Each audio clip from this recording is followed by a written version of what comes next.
হরে কৃষ্ণ। ভগবদ্গীতায় ভগবান শ্রীকৃষ্ণ 26 নম্বর শ্লোকে 9 নম্বর অধ্যায়ে তিনি বলেছেন, পত্রম পুষ্পম ফলম তোহম যো মে ভক্তা প্রযোজ্যতি তদ অহম ভক্তি প্রস্তামি প্রযত্মানাম।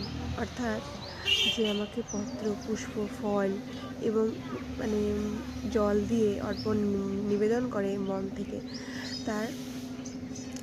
তাকে আমি উদ্ধার লাভ করিব, সে আমার হয়ে যায়।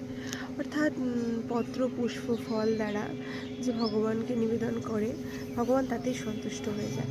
কারণ ভগবান হচ্ছেন আত্মারাম, ভগবানের কোনো কিছুর প্রয়োজন পড়ে না। আত্মারাম কাকে বলে? আত্মারাম হচ্ছে যে নিজের আত্মাতেই সন্তুষ্ট, অর্থাৎ যে নিজেতেই খুশি। ভগবান শ্রীকৃষ্ণের সেবা করতে করতে আমরাও অনেক সময় আত্মারাম হয়ে যেতে পারি। সেই গুণ কিন্তু ভগবানের কাছ থেকে আমাদের আসতে পারে। কিভাবে?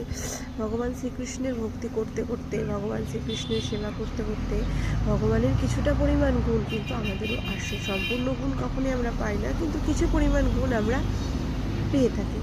তো সেখানে আত্মারাম হচ্ছে যে নিজের আত্মাতেই সন্তুষ্ট, অর্থাৎ আত্মাতেই অর্থাৎ আমাতেই আমি খুশি। আমি আত্মার মাধ্যমে ভগবানকে স্মরণ, এবং আমি আত্মা এবং আত্মার প্রকৃত বন্ধু হচ্ছে পরমাত্মা, এবং সেটা ভেবে সন্তুষ্ট, খুশি থাকা, এই সব কিছু হয় হচ্ছে আত্মারামের দ্বারা।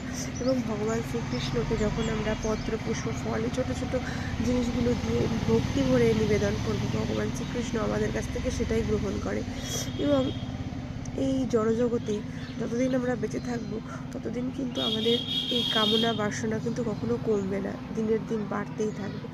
তাই একটা কথা আছে, ভোগে ভোগান্তি ত্যাগে শান্তি। তো যতদিন না আমরা এই জড়জগতে কামনা বাসনা ত্যাগ করতে পারছি, নিজেদেরকে আত্মারাম করতে পারছি, যদি অল্পতেই যা ভগবান যাকে খুশি করতে পারছি, খুশি থাকছি, ততদিন কিন্তু আমাদের শান্তি হবে না। তো শান্তির পেছনে ছুটতে গেলে কিন্তু শান্তিকে পাবো না।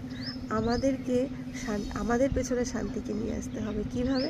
সেটা হচ্ছে ভগবানকে খুশি করলে। আর ভগবানকে খুশি সম্পূর্ণ আমাদের উপরে। আমরা যেভাবেই খুশি করতে চাইবো, ভগবান সেভাবেই খুশি হবে। অর্থাৎ ভগবান যেগুলো বলবে সেগুলো শুনে ছোট ছোট জিনিস ভক্তি করে ভগবানকে দিলেই ভগবান খুশি। আর ভগবান খুশি তো আমরা খুশি। ইয়াসমিন তুষ্টে জগৎ তুষ্ট। হরে কৃষ্ণ। রাধে রাধে। সকলে সুস্থ থাকুন, ভালো থাকুন, আর আমার পাশে থেকে আমাকে উৎসাহিত করুন। হরি বল।